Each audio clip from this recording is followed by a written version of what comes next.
Good morning, students. Students, today we will read our lesson, our page number 4 of class 8 GK. The topic is under nature, यानी ये nature प्रकृति के ऊपर lesson लिया गया और इसका नेम है गॉन फॉर एवर, हमेशा के लिए चले गए। कौन चले गए हमेशा के लिए? स्टूडेंट्स, ये एक लेसन है जिसमें हमारे धरती पर जितनी पहले प्रजातियां पाई जाती थीं उनमें से जो एक्सटिंक्ट हो गई हैं, जो विलुप्त हो गई हैं, जो अब धरती पर जिस किसी भी स्पीसीज का एक भी इंडिविजुअल एनिमल अभी इस धरती पर जिंदा नहीं है, उन्हें हम एक्सटिंक्ट कहते हैं, उनके बारे में पढ़ने जा रहे हैं। चलो देखते हैं। Nearly 99.9% of all animal species that ever existed on earth are now extinct. Students, nearly 99.9 यानी धरती पर अब तक जितने भी एनिमल स्पीसीज का जन्म हुआ है उनमें से 99.9% स्पीसीज अब एग्जिस्ट नहीं करती। जो कभी थी लेकिन अब नहीं है, वो एक्सटिंक्ट हो गई हैं। एक्सटिंक्ट मतलब विलुप्त हो गई हैं, यानी कि अब उनकी प्रजाति का एक भी जानवर इस धरती पर नहीं है। This can be attributed to 2 factors. इसके लिए स्टूडेंट्स 2 फैक्टर्स को, 2 बातों को हम रिस्पॉन्सिबल मान सकते हैं, कह सकते हैं कि ये उनकी वजह से हुआ। पहला है, ऐसा क्यों हुआ? फर्स्ट है, firstly major changes in climate led to the extinction of many animals. सबसे पहला रीज़न है कि बहुत बड़े बड़े धरती के क्लाइमेट में चेंज हुए जिसकी वजह से बहुत से एनिमल्स का एक्सटिंक्शन हुआ, यानी बहुत से एनिमल्स सर्वाइव नहीं कर पाए क्योंकि धरती के क्लाइमेट में बहुत ज़्यादा चेंजेस हुए, बहुत बड़े बड़े चेंजेस हुए, major changes. The dinosaurs are in case a case in point. इस पॉइंट में एग्जाम्पल के तौर पे हम डायनासोर्स का देख सकते हैं। Secondly, human activities such as hunting and large scale deforestation meet the end of the road for numerous species. दूसरा बड़ा कारण है ह्यूमन एक्टिविटीज़, हमारे इंसानों की गतिविधियां, यानी बहुत सालों से इंसान इस धरती पर रह रहा है, उसने जैसे हंटिंग या लार्ज स्केल डिफॉरेस्टेशन यानी कि जंगलों का बहुत बड़े स्केल पे हमने काटा उनको। इससे क्या हुआ? Meet the end of the road for numerous species. बहुत सारी स्पीसीज के लिए रास्ते बंद हो गए, उनके एग्जिस्टेंस के, उनके धरती पर सर्वाइवल के।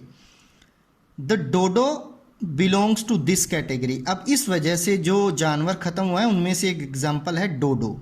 डोडो एक पक्षी था, वो भी इसी बात का शिकार हुआ क्योंकि वो धरती पे अंडे देता था और धरती पे दूसरे जानवर रहने की वजह से, इंसानों की वजह से ऐसा हुआ कि उनको अंडे देने के लिए जगह नहीं मिली और उनके सारे अंडे बर्बाद हो गए। एक समय ऐसा आया कि वो धरती से एक्सटिंक्ट हो गए। Read about a few more species that we have lost. तो स्टूडेंट्स, इन डोडो, डायनासोर्स, इनके बारे में हम बहुत ज़्यादा जानते हैं, हमने बहुत बार पढ़ा भी है, लेकिन अब हम कुछ और भी ऐसी स्पीसीज के बारे में पढ़ेंगे जो एक्सटिंक्ट हो चुकी हैं। तो students, we start with sabre tooth tiger. Sabre tooth tiger students, also called Smilodon, it was the mix of a lion, a tiger and a bear. Students, एक ऐसा जानवर था जिसे सेबर टूथ टाइगर कहते थे क्योंकि ये लॉयन, टाइगर और बियर का, तीनों जानवरों का मिला जुला रूप लगता था। शेर की तरह ताकतवर था, टाइगर की तरह इसका फेस था और बियर की तरह इसके पैर वगैरह थे वो छोटे छोटे थे। एक कार्निवोर था, ये एक मांसाहारी जीव था। It had long and sharp canines. इसके लंबे लंबे और तीखे तीखे कैनाइंस थे, जो सामने के दांत होते हैं। स्टूडेंट्स देखो कितने बड़े बड़े, इसी वजह से इसका नाम है सेबर टूथड टाइगर। इसके ये दांत बहुत बड़े थे। And short but powerful limbs, और जो इसके लिम्स थे यानी जो इसके आगे और पीछे के पैर थे, स्टूडेंट्स आप अपनी बुक में पिक्चर देखोगे तो आपको पता चलेगा ये शॉर्ट थे यानी छोटे थे लेकिन काफी पावरफुल थे, यानी एक पावरफुल एनिमल था। It could open it's jaws wide, ये अपने जो जॉज थे, जो जबड़े थे, बहुत ज्यादा खोल सकता था। लाइक ए स्नेक, जिस तरह से स्नेक होता है, स्नेक अपने जितना उसका फेस लग रहा होता है उससे बड़े जानवर को भी निगल सकता है, सेम ये उसी तरह बहुत बड़ा मुंह खोल सकता था। ठीक है।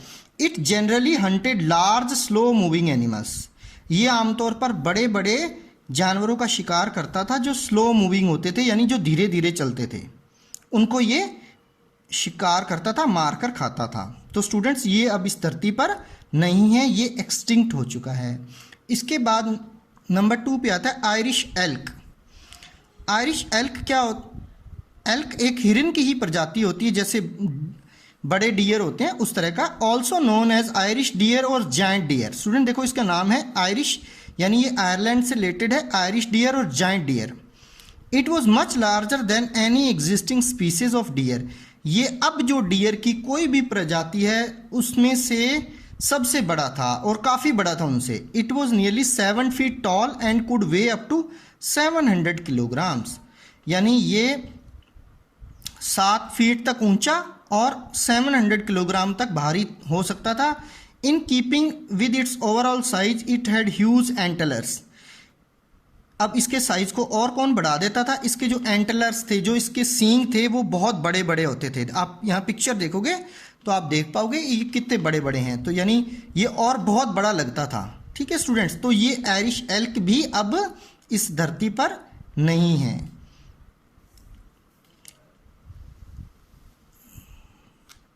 स्टूडेंट्स नंबर 3 पे आ रहा था तस्मानियन टाइगर। तस्मानियन टाइगर क्या था? It resembled a large dog but had stripes on its body like a tiger. Students ये एक बड़े कुत्ते जैसा दिखने वाला जानवर था, लेकिन इसकी बॉडी पर धारियां थी जैसे कि किसी टाइगर की होती हैं। आप पिक्चर में देख सकते हो, जैसे किसी टाइगर के शरीर पे धारियां होती हैं, ऐसी धारियां इसके शरीर पे थी। इट वॉज अ कार्निवोर, ये भी एक मांसाहारी जीव था। The last one died in captivity in 1936। इस प्रजाति का लास्ट जो बचा था जीव वो 1936 में मर गया था, जिसको कि कैप्टिविटी में रखा गया था, यानी कैद करके किसी जू वगैरह में रखा गया था इसको बचाने के लिए, इसका ट्रीटमेंट वगैरह करके, लेकिन ये नहीं बच पाया, और क्योंकि अंत में तो मरना ही था अगर कोई जानवर ब्रीड नहीं कर पाए तो। ठीक है स्टूडेंट्स, तो ये तस्मानियन टाइगर भी अब एक्सटिंक्ट है। स्टूडेंट्स अब आता है क्वैगा। क्वैगा क्या था? It was a cross between a horse and A zebra. ये एक जेब्रा और हॉर्स से मिलकर बनी प्रजाति थी, या आप कैसे उनके बीच की एक प्रजाति थी। It got its name from the peculiar sound it made. ये जो एक विचित्र तरह की आवाज़ निकालता था दूसरों से अलग, उसकी वजह से इसको ये नाम मिला था। It was found in southern Africa. ये साउदर्न अफ्रीका में पाया जाता था। तो स्टूडेंट्स अब ये भी एक्सटिंक्ट है, अब ये नहीं पाया जाता। अब हम प्लेन जेब्रा देखते हैं, लेकिन ये उस जेब्रा से अलग था। फिर आता है students passenger pigeon. Passenger pigeon क्या था? It was a migratory bird native to North America. Students ये बर्ड था, नॉर्थ अमेरिका में पाया जाता था, यानी जन्म से वो नॉर्थ अमेरिका का था, लेकिन ये माइग्रेटरी था। माइग्रेटरी यानी ये किसी विशेष मौसम में किसी और स्थान पे भी जाता था। Habitat loss and indiscriminate hunting for meat lead to its extinction. तो स्टूडेंट्स ये क्यों एक्सटिंक्ट हुआ? इसको अपना हैबिटेट लॉस हो गया, यानी जहाँ ये रहता था वो इसका हैबिटेट, यानी जहाँ कोई जानवर रहता है वो उसका हैबिटेट होता है, और जहाँ ये पिजन रहता था वो ख़त्म कर दिया गया। आमतौर पे ऐसा इंसानों ने ही किया होता है। तो इसके अलावा इंसानों ने और क्या किया? इनडिस्क्रिमिनेट हंटिंग, यानी बहुत ज़्यादा इसकी हंटिंग हुई फॉर मीट। इस पक्षी का मीट खाने के लिए इसकी बहुत ज़्यादा हंटिंग हुई, जिस वजह से इसका एक्सटिंक्शन हो गया। एक दिन ऐसा आया कि धरती पर इस प्रजाति का एक भी पिजन जिंदा नहीं बचा। तो students we move to our next bird. ये भी एक बर्ड है स्टूडेंट्स, इसका नाम है ग्रेट ऑक। क्या नाम है? ग्रेट ऑक। It was a flightless bird resembling A penguin. ये भी एक फ्लाइटलेस बर्ड था स्टूडेंट्स, एक ऐसा बर्ड था जो उड़ नहीं सकता था। रिजेंबलिंग ए पिजन, सॉरी रिजेंबलिंग ए पेंगुइन। स्टूडेंट्स ये पेंगुइन जैसा ही दिखता था, यानी कि ये बिल्कुल पेंगुइन जैसा दिखता था। It had a hooked beak. इसकी जो बीक थी वो हुक्ड थी, मुड़ी हुई बीक थी। It was a powerful swimmer. ये बहुत अच्छा तैराक था, ताकतवर तैराक था, यानी बहुत लंबी दूरी तय कर सकता था। And search for food under water. और ये पानी के नीचे समुद्र में अपना भोजन ढूंढता था, लेकिन ये भी एक्सटिंक्ट हो गया। अब ये धरती पर नहीं है।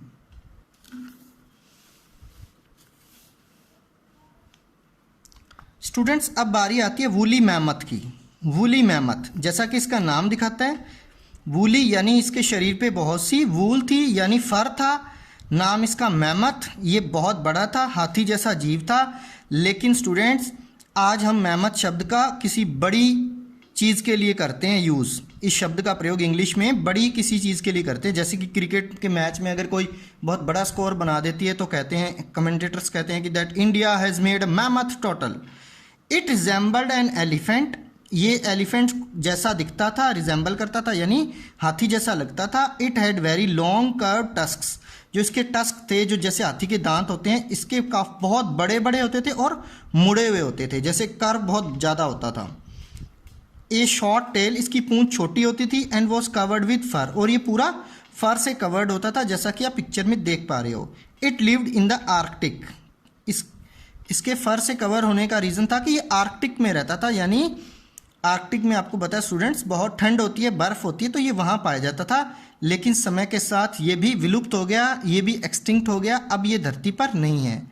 स्टूडेंट्स, आपने देखा हमने 1 2 3 4 5 6 7 नए ऐसे जानवरों के बारे में पढ़ा जो एक्सटिंक्ट हो चुके हैं। तो स्टूडेंट्स, इस लेसन में आपको हिंट देके पूछा जा सकता है कि किस एक्सटिंक्ट बर्ड या एनिमल की बात हो रही है, आपको बताना होगा कि उसका नाम क्या है। तो इस तरह से आपका ये पेज नंबर 4 और 5 एंड होता है। Thank you students for listening.